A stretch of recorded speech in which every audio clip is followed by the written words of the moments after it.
Hey everyone, welcome to Nostalgia Street, toys, games, and everything else you might find in your parents' basement. Today we are looking at, Joe, what are we looking at today? We're looking at a wide variety of wrestling figures. I believe this was your collection. This is my collection. Some of them might be my brothers. Don't tell them that, sorry. Yeah, there's a lot going on here, so we're gonna dive in here in just a second. Don't forget, like the video, subscribe to the channel, check out the description for more links for even more nostalgia. You ready? I'm ready when you are, Mike. Sick, brother! Nostalgia Street. So as you said, we got a lot of different figures here ranging from different styles and different eras, right? So you got everything from like Hulk Hogan up over here down to Sable down there, which was definitely down in the 90s. Sable. She's the centerpiece. And then we got everything from like Rikishi here with the belt. And the early 90s Hasbro lot. These are probably some of the more collectible figures. But dude, when I look at wrestling, when I look at these wrestling figures and I think of wrestling, this is my childhood.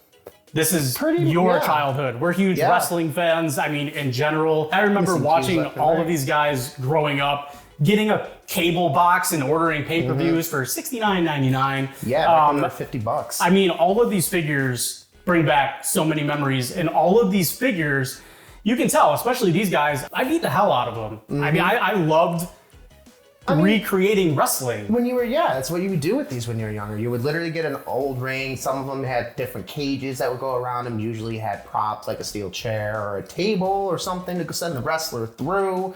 I mean, you recreated the matches either that you saw on TV or you wanted to do them the way that you wanted to make. Maybe this time Vader got over on Hulk Hogan, you know? These are probably all the best ones to talk about, but I feel like we can work our way down. Why don't we just like start over here? So on this end, this is like a lot of random guys, probably late 90s, Jack's Pacific figures. I'm looking over here, like maybe other than here, we got the DDP guy over here. This is definitely WCW, obviously.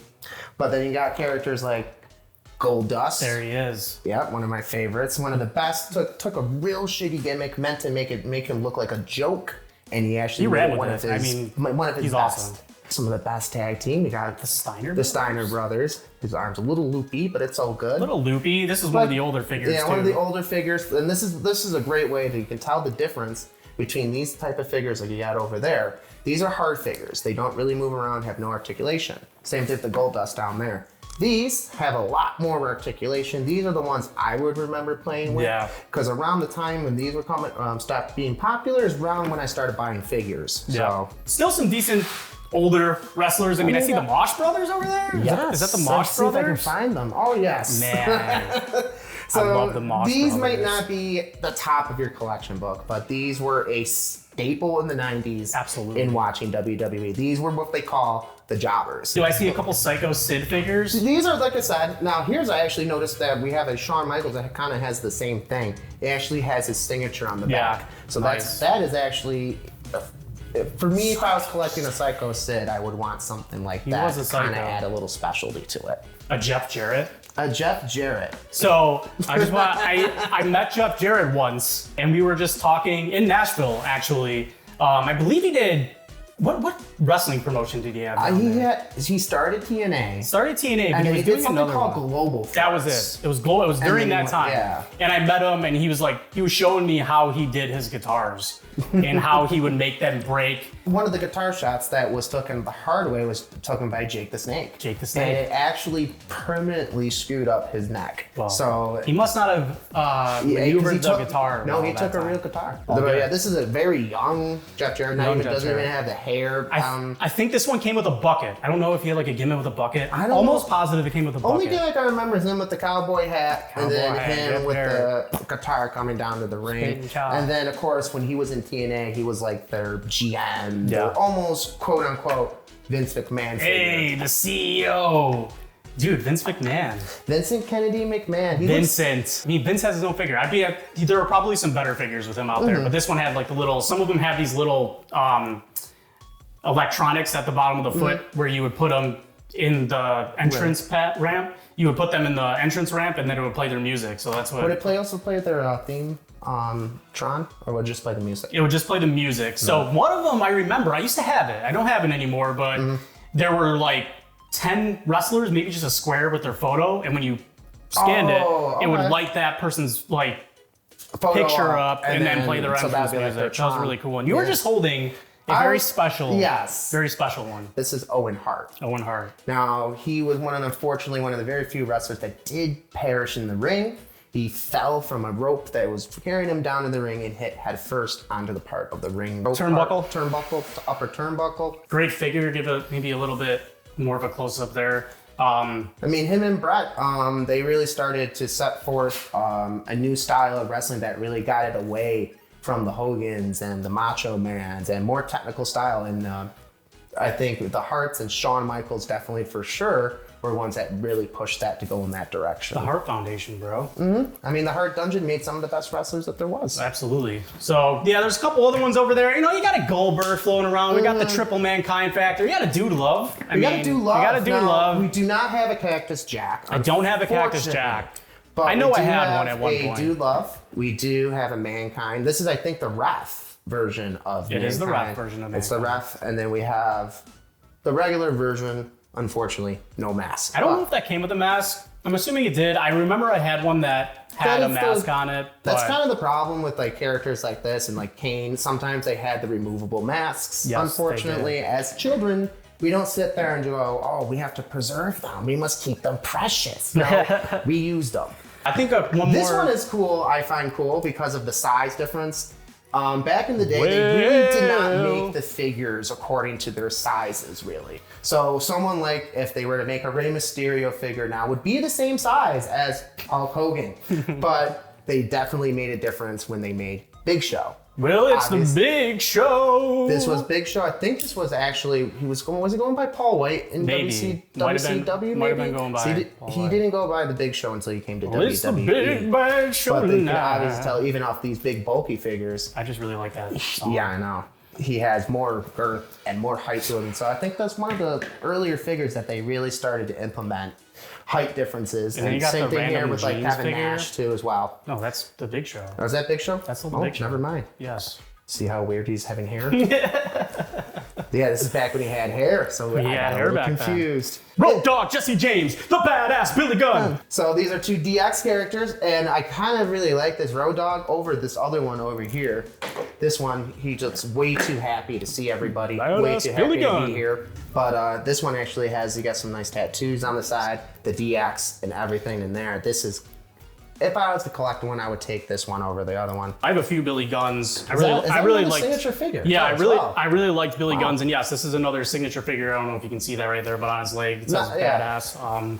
I really like Billy Gunn. He was Road Dogg Jesse James and Billy Gunn. He's still wrestling. He does like indie promotions, right? No, he's in AEW right now. Oh, he's in AEW. He's actually still wrestling, and Road Dogg I think is in WWE as creative. Spoiler alert, I don't really watch AEW. I like MJF because he's hilarious, but I don't really follow too many of the storylines there. Here, this one's one you're going to like. This is my favorite, one of my favorite ones that we found out of your collection. I actually am stealing him from you. This is Jim Cornette. Yeah, missing the tennis racket. Jim Cornette was missing hilarious. A finger. It's missing a finger there. I believe it's actually his middle finger. Yes, how convenient. How convenient. But yes, the Jim Cornette figure, he's kind of hard to find him nowadays, especially because he's unfortunately not as popular as he used to be. Which is a shame because I love Jim Cornette. I love watching him cut his promos and everything. Sweet, so let's move down into the ring. Original, one of the first WWF rings, which is really cool.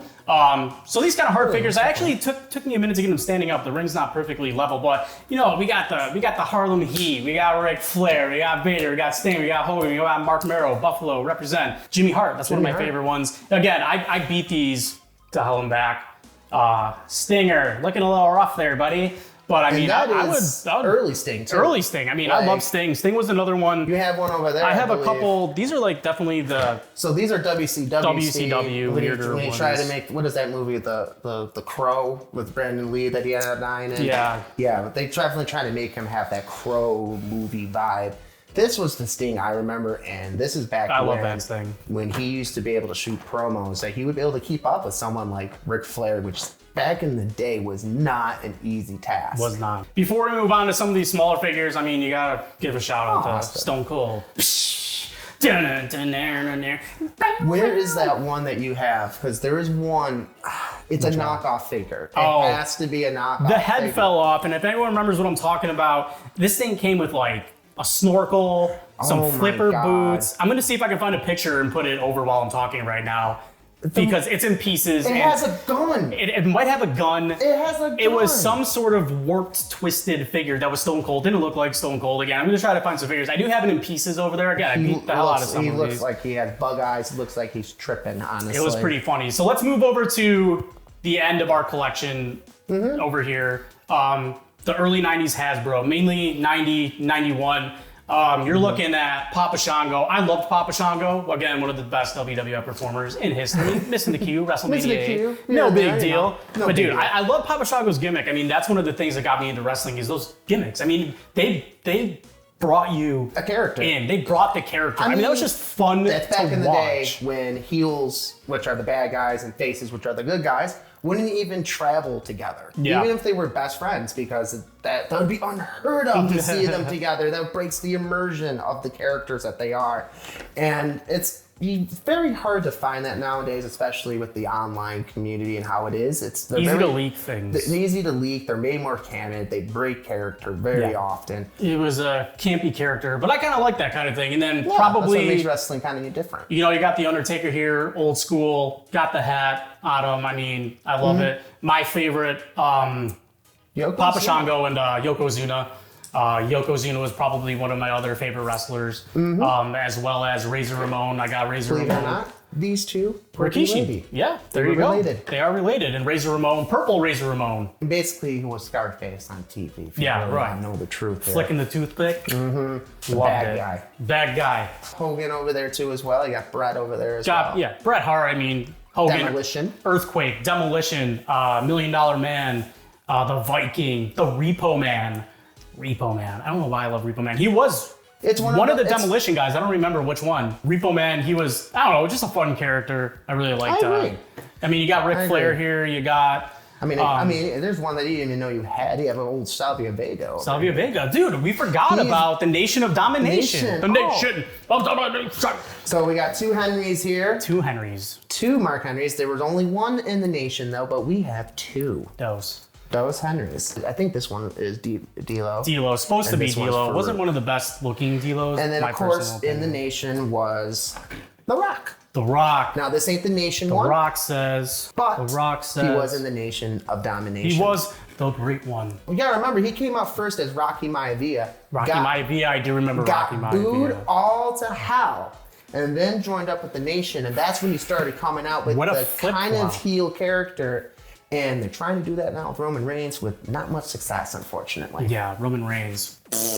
I mean, overall, there's probably like 100 figures here. I Yeah. mean, nothing crazy. I don't have 1,000 figures or anything, but I remember playing with all of these. I remember watching every single one of these wrestlers, and that to me is the definition of nostalgia. We still go to wrestling matches because Yeah. why wouldn't you? Big thing, like you said, the difference between this type of era of wrestling and modern era wrestling is this was all about, that's back when Hogan's finishing move was a leg drop. drop.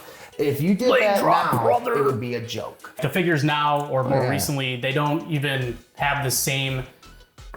You don't look at it the same way. No, but it's they put all this, it's almost too much Right. into it. oh, their hands. Yeah, are- their hands move. They literally use a 3D scan. These ones in particular. This is art. So they would literally pour a mold, and if it came out right, you could literally see on like right here on Macho Man, you can see where they had to take two molds and put them together, and these were painted. Yeah, So they weren't hand-painted. just spray painted on them. That's when time and effort and heart and soul was put into wrestling figures. So And they last, as you can tell. And a lot of the articulate stuff breaks, and Right. that's where he has to buy both parts. and those are still collectible in their own right too. absolutely. I mean, I have nothing against newer. Like I actually would love to go out and get a Brock Lesnar or a Seth Rollins or some of those figures, an MJF figure. I would probably still add that to here, but in the meantime, it's good to pull all of these out of a bin and just lay them out on a table and just appreciate what they were and what they meant at one time and what they still do, because they're really cool, really fun to play with. I mean, I'm not gonna, throw them at a wall like I did some of these other ones anymore, but I definitely can look at them and be like, what, this kind was of wrestling you were watching, throwing I men mean, against walls. Dude, people threw wrestlers threw people in the walls. They did worse. I can't really blame you. I used to blow up GI Joes with them 80s. So. See, perfect. So I think that'll about wrap it up for our WWF, WWE, WCW collection extravaganza. Appreciate y'all watching. Don't forget to like the video, subscribe to the channel. Subscribe. Would you like to subscribe? Subscribe, please. Yes. Cheerio. Subscribe. Thanks for watching. We'll see you next time. Nostalgia Street.